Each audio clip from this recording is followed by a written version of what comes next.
Di kota Baghdad yang ramai, ada satu cerita yang hampir mustahil dipercaya, tapi semua rakyat setuju bahwa itu benar-benar terjadi. Cerita ini bukan tentang peperangan, bukan tentang raja yang sombong, dan bukan pula tentang harta yang tersembunyi di gua-gua rahasia.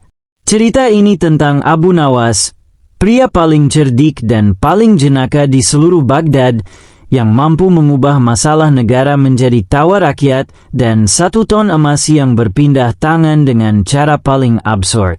Bayangkan, 2 saudagar kaya berseteru habis-habisan soal tambang emas yang konon nilainya bisa menutup seluruh pajak kota. Mereka membawa saksi palsu, dokumen bohong, dan hadiah emas untuk hakim agar memenangkan kasus mereka. Pasar kacau, harga roti naik, unta mogok, bahkan pengemis sampai bingung mana yang benar dan mana yang bohong. Di tengah kekacauan itu, Raja Harun al-Rashid duduk di singgasana emasnya, memutar-mutar jenggot panjangnya, bertanya-tanya apakah ada orang yang cukup cerdik untuk menyelesaikan masalah ini. Dan tepat saat semua orang hampir putus asa, Abu Nawas muncul dengan tongkat kayu, buku lusuh, dan satu ide yang terdengar gila. Satu kalimatnya saja mampu membuat raja terperangah, rakyat bersorak, dan saudagar kaya mulai gemetar. Yang paling mengejutkan, Abu Nawas meminta 1 ton emas sebagai harga untuk solusi itu. Tidak ada yang percaya. Tapi seperti biasanya, Abu Nawas selalu punya cara untuk membuat yang mustahil menjadi kenyataan, dengan humor, trik cerdas, dan sedikit kritikan terselip bagi mereka yang tamak dan licik. Inilah kisah bagaimana 1 kalimat, 1 ide, dan 1 orang cerdik mampu membuat seluruh Baghdad tertawa, terpana, dan akhirnya rela menyerahkan 1 ton emas demi kebenaran di Baghdad. 2 saudagar kaya berseteru hebat soal sebuah tambang emas. Nilainya konon setara seluruh pajak kota selama setahun.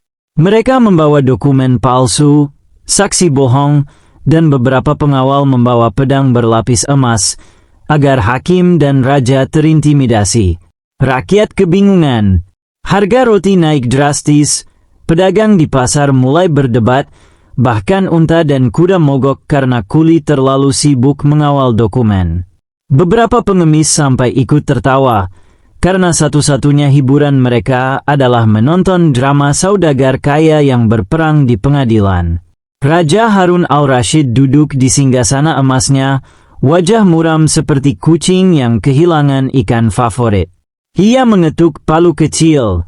Siapapun yang bisa menyelesaikan masalah ini dengan adil, akan kuberi hadiah setimpal dengan jasanya. Para pejabat menahan napas. Tak seorang pun berani maju. Semua takut terseret skandal dan kehilangan muka. Di balik tirai, rakyat menatap dengan harap-harap cemas. Mereka tahu jika masalah ini berlarut-larut, harga roti akan terus naik dan pasar makin kacau. Tiba-tiba, sebuah bayangan muncul di pintu istana. Abu Nawas melangkah masuk, membawa tongkat kayu panjang yang terlihat seperti penggaruk tanah. Buku catatan lusuh, lebih banyak kotoran kecoak daripada tulisan. Kotak tinta sederhana. Para pejabat tertawa. Abu Nawas, kau datang untuk menonton drama atau ikut berantem juga? Abu Nawas tersenyum sambil mengangkat alis. Wahai raja, aku punya solusi. Hanya 1 ide, tapi cukup untuk menyelesaikan semua kekacauan ini. Raja terkejut. 1 ide saja? Seharga apa kau menawarkan idemu itu? Abu Nawas menjawab santai. Aku jual solusiku seharga 1 ton emas, tuanku. Seluruh ruangan terdiam. Para penasihat saling memandang. 1 ton emas? Apakah Abu Nawas gila? Abu Nawas tetap tenang, menatap raja seakan berkata, kalau kalian tidak bisa menangani masalah ini, aku bisa mengajarkan cara cerdik tanpa menumpahkan keringat. Raja bingung tapi penasaran. Baiklah, Abu Nawas, tunjukkan idemu. Tapi cepat, Aku tidak ingin rakyat dan pegawai istana terus berantem. Abu Nawas melangkah ke tengah ruangan dan berkata satu kalimat. Jika kedua saudagar ini tidak bisa berbagi tambang secara adil, biarkan rakyat yang menentukan pembagian dengan cara bagi hasil 50-50, sementara siapapun yang mencoba menipu atau menyuap hakim, hartanya langsung disita untuk kas negara. Ruangan hening. Saudagar saling pandang, hakim berkeringat, rakyat bersorak. Raja pun tercengang. Satu kalimat saja sudah cukup. Bagaimana mungkin? Abu Nawas menunduk sopan. Tuan, hukum sejati tak perlu berlembar-lembar tulisan. Yang penting akal sehat, keberanian, dan sedikit humor. Abu Nawas meminta kedua saudagar membawa dokumen mereka ke pasar dan mengundang rakyat, pedagang, dan pengemis untuk menyaksikan. Di pasar, Abu Nawas menunjukkan beberapa dokumen palsu dan berkata, "Lihatlah sendiri. Jika kalian bisa melihat penipuan ini, kalian berhak menentukan siapa yang menang. Ini adalah ujian bagi semua." Rakyat bersorak. Anak-anak meniru Abu Nawas dengan tongkat kayu, pedagang menulis catatan taruhan mereka sendiri di pasir, dan beberapa pengemis berusaha menjadi hakim main-main, menilai siapa yang benar dan salah. Abu Nawas kemudian memanggil seekor unta putih besar, biasanya digunakan untuk mengangkut emas raja, dan berkata, "Biarkan unta ini menjadi saksi. Barang siapa mencoba curang, hartanya akan disita dan dimasukkan ke karung emas ini." Semua orang tertawa terbahak. Bahkan hakim yang biasanya keras menjadi gugup. Abu Nawas berdiri di tengah pasar Baghdad yang ramai, dikelilingi oleh rakyat, pedagang, dan pengemis. Ia mengangkat tangannya dan berseru, "Hari ini kita akan menentukan siapa yang jujur dan siapa yang penipu. Tapi bukan dengan pedang, bukan dengan sumpah palsu, melainkan dengan keberanian dan ketulusan." Saudagar pertama, Hakam, menatap Abu Nawas dengan curiga. "Apa maksudmu, Abu Nawas?" Abu Nawas tersenyum. "Siapapun dari kalian yang berani menaruh setengah hartanya di karung emas ini, menunjukkan kejujuran, maka ia akan mendapatkan bagian adil dari tambang. Jika tidak, ya, hartanya akan langsung menjadi milik kas negara." Rakyat menahan napas. Anak-anak meniru Abu Nawas dengan tongkat kayu dan topi pedagang palsu. Pedagang menulis taruhan mereka di pasir. Bahkan pengemis ikut menebak siapa yang akan menang. Hakam mulai berkeringat. Ia menaruh sebagian hartanya. Saudagar kedua, Jamil, ragu. Abu Nawas berteriak. Yang ragu berarti takut ketahuan menipu. Maka hartanya akan langsung masuk karung emas raja. Jamil menelan ludah. Ia melihat rakyat tertawa dan menyoraki setiap gerak-geriknya. Hakim yang biasanya tegas kini pucat pasi. Ia mencoba mengintervensi. "Raja, apakah ini sah? Bukankah hukum harus ditulis di lembar-lembar kertas?" Abu Nawas tersenyum. "Tuan Hakim, hukum yang benar tidak butuh kertas. Ia butuh akal sehat dan rakyat yang cerdas. Mari kita lihat siapa yang bisa menipu dan siapa yang tidak." Rakyat bersorak riang. Beberapa pedagang mulai ikut menilai dokumen-dokumen palsu sambil tertawa. Anak-anak berteriak, "Itu bohong! Itu tipu! Lihat si Hakam ketakutan!" Hakam mulai gelisah, mengelap keringat dengan sapu tangan emasnya. Jamil, yang ragu, berusaha menghitung ulang risiko sambil menggumam. "Jika aku kalah, hartaku hilang. Tapi jika aku jujur, Abu Nawas bisa saja menangkap semua tipuanku." Abu Nawas melihat peluang untuk menambah drama. "Sekarang, kita akan menguji keberanian saudagar dengan uji mata rakyat. Siapa yang berani menatap mata rakyat tanpa berkedip, menunjukkan ia tulus dan jujur." Rakyat tertawa. Anak-anak mulai menirukan Abu Nawas, menatap saudagar dengan serius tapi sambil tertawa. Bahkan pengemis ikut memiringkan kepala, menilai ekspresi Hakam dan Jamil. Hakam mencoba menatap rakyat, tapi setiap kali anak-anak tertawa, matanya berkedip tanpa sadar. Jamil mulai tersenyum gugup, takut ketahuan menipu. Abu Nawas kemudian berkata, "Baiklah, sekarang kita lihat dokumen kalian. Yang berbohong, siap-siaplah, hartanya akan langsung masuk karung emas raja." Semua orang bersorak, mengangkat tangan, menyoraki saudagar kaya yang mencoba licik. Pasar Baghdad menjadi panggung sandiwara terbesar yang pernah ada, penuh tawa dan drama. Abu Nawas meminta rakyat untuk memberikan suara sederhana, jempol ke atas jika mereka menilai saudagar jujur, jempol ke bawah jika menipu. Anak-anak berteriak, pedagang menulis di pasir, pengemis menunjuk niput. Bahkan unta yang dipanggil Abu Nawas seakan ikut menatap dokumen dengan ekspresi serius. Hasilnya pun mengejutkan. Hakam ternyata mencoba menipu sebagian dokumen, sementara Jamil berani mengakui kesalahannya. Abu Nawas tersenyum.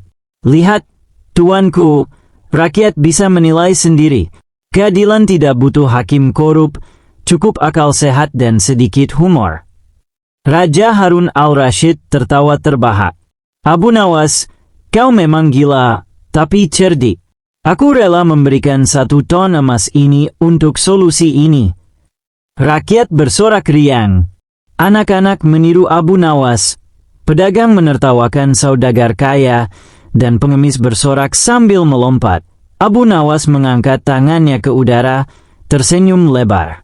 "Baiklah, saudagar, kita akan menambah 1 ujian lagi. Kali ini, uji keberanian di depan rakyat yang ramai. Siapa yang berani menyatakan semua hartanya jujur, akan selamat. Yang menipu, akan langsung masuk karung emas raja." Hakam menelan ludah. Jamil tersenyum gugup. Rakyat bersorak, anak-anak meniru Abu Nawas sambil menatap kedua saudagar. Bahkan beberapa pedagang mulai menulis, "Taruhan jujur tipu," di pasir, sambil tertawa terpingkal. Abu Nawas menambahkan, "Sekarang, setiap dokumen palsu akan dibacakan oleh rakyat.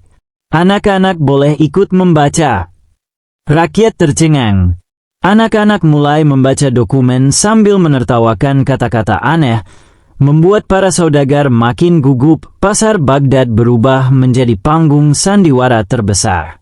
Abu Nawas berdiri di tengah dengan tongkatnya, menatap para saudagar. "Saudagar pertama, coba jelaskan dokumen ini." Hakam mencoba menjawab, tapi anak-anak yang membaca dokumen terus menyela. "Itu bohong. Itu palsu." Rakyat tertawa. Pedagang menepuk tangan. Pengemis bersorak sambil melompat. Bahkan unta yang dipanggil Abu Nawas seakan mengangguk-angguk sependapat dengan rakyat. Jamil, saudagar kedua, mulai gemetar. Ia sadar bahwa semua trik liciknya terbaca oleh rakyat. Abu Nawas menatapnya. "Lihat, jujur itu mudah. Hanya butuh keberanian dan sedikit humor." Hakim yang biasanya sombong mencoba membela Hakam. "Raja, apakah ini sah? Bukankah hukum harus tertulis di kertas?" Abu Nawas menepuk bahu Hakim. "Tuan Hakim, hukum yang benar tidak butuh kertas. Ia butuh akal sehat dan rakyat yang cerdas. Mari kita lihat siapa yang berani menipu dan siapa yang tidak." Rakyat tertawa terbahak. Anak-anak mulai menirukan Hakim sambil menepuk dada dan berkata, "Aku hakim hebat." Tapi Abu Nawas lebih licik. Hakim itu semakin bingung. Hakam mulai gelisah. Jamil tersenyum kecut. Pasar Baghdad penuh tawa, tepuk tangan, dan kekacauan yang lucu. Abu Nawas memanggil unta putih besar yang biasanya mengangkut emas raja, dan berkata, "Biarkan unta ini menjadi saksi. Barang siapa mencoba curang, hartanya akan langsung masuk karung emas raja." Rakyat tertawa terpingkal. Anak-anak meniru unta, melompat-lompat sambil berseru, "Saksi unta! Saksi unta!" Hakam mencoba menatap unta dengan serius, tapi setiap kali rakyat tertawa, matanya berkedip tanpa sadar. Jamil yang tadinya ragu, mulai menyadari bahwa satu kalimat Abu Nawas cukup untuk mengalahkan semua tipu muslihat. Abu Nawas tersenyum. "Lihat, tuanku, rakyat bisa menilai sendiri. Keadilan tidak butuh hakim korup, cukup akal sehat dan sedikit humor." Raja Harun al-Rashid tertawa terbahak. "Abu Nawas, kau memang gila, tapi cerdik. Aku rela memberikan 1 ton emas ini untuk solusi ini." Hakam, yang sejak awal mencoba menipu, kini mulai gemetar. Abu Nawas mendekatinya sambil tersenyum. "Saudagar pertama, apakah kau berani jujur sekarang?" Hakam menatap rakyat yang bersorak dan anak-anak yang menirukan Abu Nawas. Ia menelan ludah, kemudian secara dramatis mengangkat tangannya. "Baiklah, aku mengakui sebagian dokumen ini palsu." Rakyat bersorak riang. Abu Nawas mengangguk puas. "Lihat, kejujuran itu menenangkan hati, sekaligus menyelamatkan dompetmu sebagian." Abu Nawas lalu memanggil Jamil. "Saudagar kedua, kini giliranmu." Jamil yang tadinya ragu-ragu, kini mencoba tampil dramatis. Ia berdiri tegap, mengangkat dokumen, dan berkata, "Aku mengakui, aku telah menambahkan catatan palsu kecil." Rakyat tertawa. Anak-anak bertepuk tangan sambil meniru gaya Jamil. Pengemis menepuk jidat mereka sendiri sambil berkata, "Ah, ini lebih lucu daripada pertunjukan sirkus." Abu Nawas tersenyum. "Lihat tuanku, 1 kalimat dan keberanian rakyat sudah cukup membuat keadilan berjalan. Tidak perlu ribuan dokumen, tidak perlu hakim sombong, hanya keberanian, akal sehat, dan sedikit humor." Raja tersenyum puas. "Abu Nawas, kau memang brilian dan gila." Abu Nawas kemudian berkata, "Tuanku, sekarang rakyatlah yang menentukan pembagian tambang. Anak-anak, pedagang, bahkan pengemis boleh memberi suara." Rakyat bersorak. Anak-anak menulis di pasir, pedagang menaruh batu sebagai tanda suara, pengemis menunjuk jempol ke atas atau ke bawah. Hasilnya mengejutkan. Sebagian besar rakyat memilih untuk memberi bagian adil 50-50, sementara dokumen palsu masuk ke karung emas raja. Abu Nawas menepuk bahu rakyat. "Kalian lihat, akal sehat dan sedikit humor bisa mengalahkan keserakahan dan kebohongan." Hakam dan Jamil hanya bisa geleng kepala. Mereka terkagum sekaligus malu.